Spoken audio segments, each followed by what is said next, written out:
Welcome to ज्ञान classes के साथ कैसा आप लोगों का स्वागत है। आज जो हम लोग बात करेंगे वो बात करेंगे क्लास 12th की हिस्ट्री राजा किसान और नगर का पार्ट 2 पार्ट 1 पहले से अपलोड किया हुआ है चैनल पे।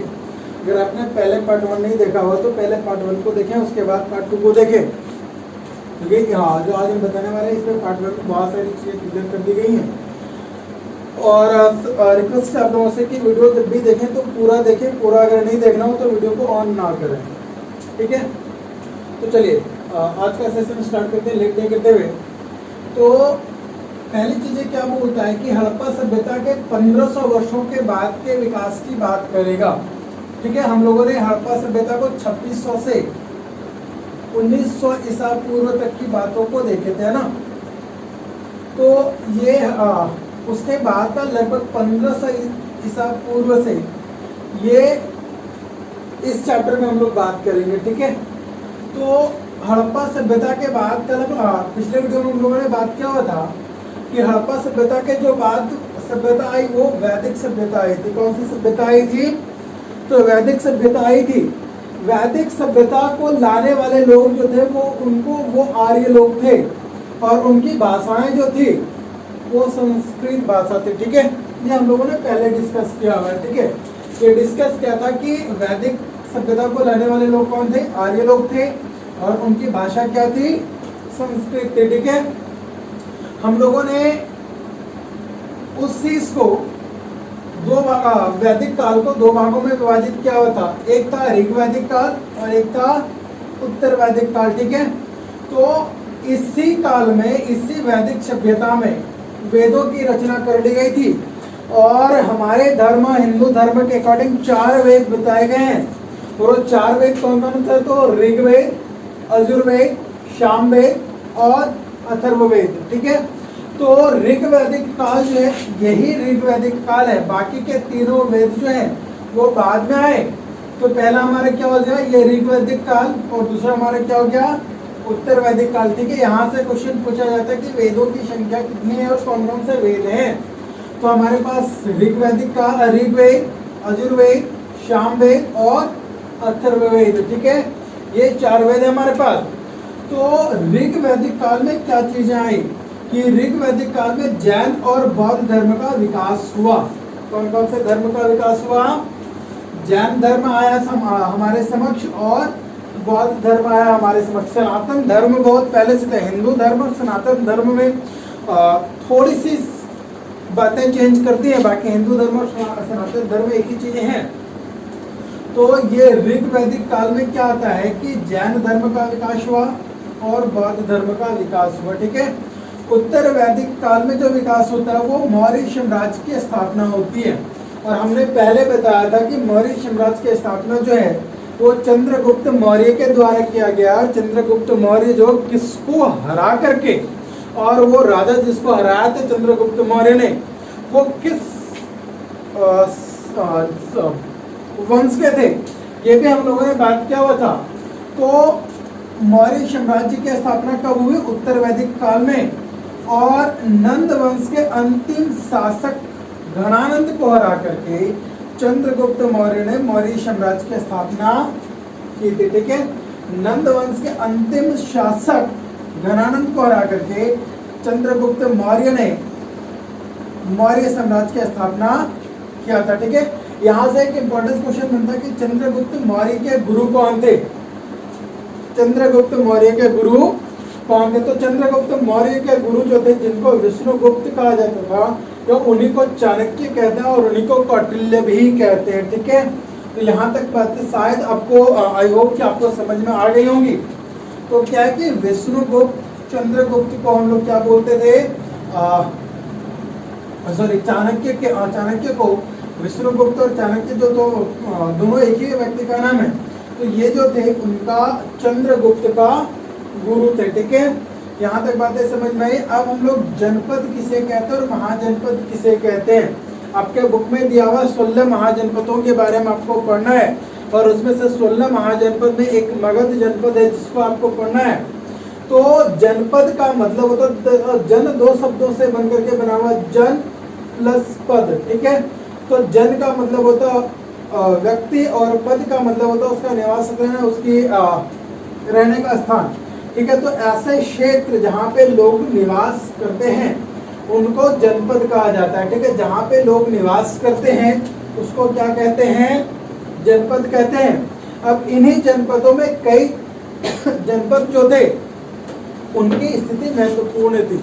वो बहुत सारे जनपद जो थे वो महत्वपूर्ण हो गए थे, और जो महत्वपूर्ण जनपद थे उन्हीं को महाजनपद कहा जाता था। जो महत्वपूर्ण जनपद रहे उन्हीं को महाजनपद कहा जाता था। ठीक है, अगली जो टॉपिक आपको पढ़ना है वो पढ़ना 16 महाजनपद। ठीक है, क्या है? 16 महाजनपद। तो इन 16 महाजनपद में क्या है कि 6ठी शताब्दी ईसा पूर्व को, कब के टाइम ड्यूरेशन को? 6ठी शताब्दी ईसा पूर्व को के समय को एक परिवर्तनकारी समय माना गया है। क्या माना गया? परिवर्तनकारी समय माना गया। कब को? 6ठी शताब्दी ईसा पूर्व को। ठीक है, 6ठी शताब्दी को नहीं, 6ठी शताब्दी ईसा पूर्व को। यहाँ पे ईसा पूर्व लिखा गया है। ठीक है, अब इस टाइम ड्यूरेशन में क्या होता है कि नगर का विकास होता है, लोहे का प्रयोग होने लग जाता है, और इसी टाइम ड्यूरेशन में सिक्के का विकास भी होता है। ठीक है, सिक्के का चलन प्रचलित होता है। तो नगरों का विकास हुआ, लोहे का विकास हुआ, लोहे का प्रयोग होने लग गया और नगरों का विकास हुआ। ठीक है, अब इस टाइम पे जिन नगरों का विकास हुआ उसमें थे वज्जी, मगध, कौशल, कुरु, पांचाल, गांधार और भी नगर थे जिनके विकास इस टाइम ड्यूरेशन में हुए थे, जो महाजनपद बने। ठीक है, अब क्या होता था कि अधिकांश महाजनपदों पर किसका राज होता था? तो वो राजा का होता था। अधिकांश महाजनपदों पे जो शासन होता था वो राजाओं का होता था। ठीक है, अब इन महाजनपदों में दो तरीके से शासन किया जाता था, एक गण के थ्रू किया जाता था और एक संघ के थ्रू किया जाता था। ये कुल मिलाकर के लोगों का समूह थे, तो उन समूहों के द्वारा राजा जो था इन महाजनपदों पे शासन व्यवस्था अपना चलाते थे। ठीक है, हर महाजनपद की क्या होती थी? एक राजधानी होती थी। हर महाजनपद की क्या होती थी? राजधानी होती थी। और प्राचीन काल में आपने पढ़ा होगा पहले भी कि प्राचीन काल में राजधानियों को किले से घेर लिया जाता था। ठीक है, क्योंकि उसकी सुरक्षा बहुत महत्वपूर्ण होती है। तो उन सुरक्षा को पूरा करने के लिए क्या किया जाता था कि राजधानी को क्या कर दिया जाता था? किले से घेर लिया जाता। कहने का मतलब उसके चारों तरफ बड़े चारदीवारी कर दी जाती थी, जिसको किलेबंदी का नाम दिया जाता था। ठीक है, अगली चीज क्या है कि किलेबंद राजधानियों, अब देखिए क्या चीज आती है कि जब भी आप किसी भी चीज को जो आपके अंडर है उसकी सुरक्षा, उसका रख रखाव, उसमें अंदर बहुत सारे महल होंगे, तो उन महलों का रख रखाव, उसकी प्रिपरेशन, उसकी बनावट, उसको फिर से रिकंस्ट्रक्ट करना या नई बिल्डिंगों का कंस्ट्रक्शन, इन सारी चीजों में बहुत सारे खर्च आया करते थे। ठीक है, तो यहाँ पे क्या बोलता है कि किलेबंद राजधानियों के रख रखाव के लिए और सेनाओं, अब अगर राजा हैं तो राजा के लिए सेना की आवश्यकता होती है, तो जो सेनाएं थी उसके लिए अधिक धन की आवश्यकता पड़ती थी। इन सारी चीजों के लिए हमें धन की आवश्यकता अधिक पड़ती थी, मतलब जो राजा लोग थे उनको धन की आवश्यकता अधिक पड़ती थी। और धन की आवश्यकता जो होता था वो पूरा कहाँ से किया जाता था? तो किसानों और व्यापारियों से कर वसूल करके इस धन की पूर्ति की जाती थी। ठीक है, क्या जो खर्च आते थे इन खर्च को पूरा करने के लिए क्या किया जाता था कि किसानों से और व्यापारियों से टैक्स लिया जाता था, और जिससे उस खजाने को भरा जाता था जो खर्च होता था। ठीक है, इसी के साथ कुछ लोगों का ऐसा भी मानना था कि अपने राजकोष को भरने के लिए, अपने राजकोष कहने का मतलब है कि राज्य के खजाना को भरने के लिए जो राजा लोग होते थे वो पड़ोसी राज्यों को भी लूट लेते थे। पड़ोसी राज्य कहने का मतलब हमारे घर में अनाज खत्म हो रहा था, हम दूसरे घर को लूट लेंगे। इस प्रकार की चीजें भी यहाँ की जाती थी कि हमारे यहाँ का धन कम हो रहा है तो हम दूसरे राज्यों का धन लूट लेते थे। इस प्रकार से भी राजकोष को बढ़ाया जाता था। इस किलेबंद का जो खर्च होता था उसको वहन किया जाता था। ठीक है, अगली जो पॉइंट आपको पढ़नी है वो पढ़ने 16 महाजनपदों में प्रथम जो जनपद था, जो सबसे शक्तिशाली महाजनपद था वो मगध था। ठीक है। तो ये सबसे शक्तिशाली महाजनपद था, उसका नाम क्या था? मगध था, ठीक है। मगध जो है वो वर्तमान में बिहार में स्थित है, उसमें भी बिहार में था, वर्तमान में भी बिहार में है, लेकिन वर्तमान का जो क्षेत्र है उसका वो पटना और गया, जो वर्तमान का क्षेत्र पटना और गया है वो प्राचीन काल में मगध का साम्राज्य हुआ करता था, ठीक है। यह जो साम्राज्य था वो सबसे शक्तिशाली साम्राज्य था, ठीक है। ये जो महाजनपद था ये सबसे ये शक्तिशाली जनपद था। कौन सा? तो मगध जनपद जो है वो सबसे शक्तिशाली जनपद हुआ करता था। और मगध जनपद की राजधानी जो थी महाजनपद की वो राजगृह हुआ करता था, जो आज जिसको हम लोग राजगीर बोलते हैं, ठीक है। ये राजगृह जो है वो प्राचीन काल में मगध जनपद का, महाजनपद का राजधानी हुआ करती थी। इस राजगीर के आसपास में बहुत सारी पहाड़ियां हैं, प्राकृतिक पहाड़ियां हैं, जो इस साम्राज्य का और इसकी राजधानी की रक्षा किया करती थी, ठीक है। इसी के साथ मगध साम्राज्य में क्या था कि मगध जो क्षेत्र था इससे शक्तिशाली होने का 2-3 कारण थे। इसके क्षेत्र की उपजाऊ भूमि जो उत्पादन शक्ति को बढ़ाती थी, उत्पादन बढ़ाती थी। साथ साथ में इस क्षेत्र में जो कृषि कार्य होते थे उसकी सिंचाई के लिए 2 नदियां थी, गंगा नदी और सोन नदी, ठीक है, जिसके जल से इस कृषि भूमि की सिंचाई की जाती थी, छोटे छोटे नहर बना करके। और इन नदियों के सहारे यातायात भी किया जाता था, इन नदियों के सहारे यातायात भी किया जाता था।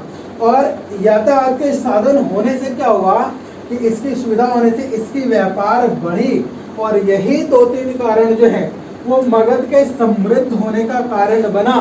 और इसीलिए इसको बोला गया कि 16 महाजनपदों में प्रमुख जनपद जो था वो कौन सा था? मगध था। मगध की राजधानी प्राचीन काल में राजगृह हुआ करती थी, इसकी राजधानी बदली है, तो इसको हम लोग अगले वीडियो में चर्चा करेंगे। और वर्तमान का जो मगध का क्षेत्र था, तो अगर वर्तमान में इसको देखें तो बिहार का 2 क्षेत्र, एक पटना एक गया, दोनों आपस में मिले हुए हैं। तो ये दोनों क्षेत्र को मिला करके प्राचीन काल में मगध साम्राज्य बना हुआ था। तो आई होप कि आपको ये सारी चीजें समझ में आ गई होंगी। इसका नोट ये PDF जो है वो आपको डिस्क्रिप्शन में मिल जाएगा। अगर आपने इसकी पहली पार्ट को नहीं देखा हो तो पहले पार्ट को देखें, उसके बाद ये पार्ट सारी चीजें आपको समझ में आ जाएगी। इसकी जितनी इंपॉर्टेंट चीजें थी वो पहले पार्ट में डिस्कस किया हो, उसकी भी PDF जो है वो आपको डिस्क्रिप्शन में मिल जाएगा। उसका उस वीडियो का लिंक भी आपको डिस्क्रिप्शन में मिल जाएगा। अगर आपको अभी तक वीडियो अच्छा लगा तो आप वीडियो को लाइक करेंगे, दोस्तों के साथ शेयर करेंगे, और अगर आप चैनल पे नए हैं तो चैनल को सब्सक्राइब करेंगे, ठीक है।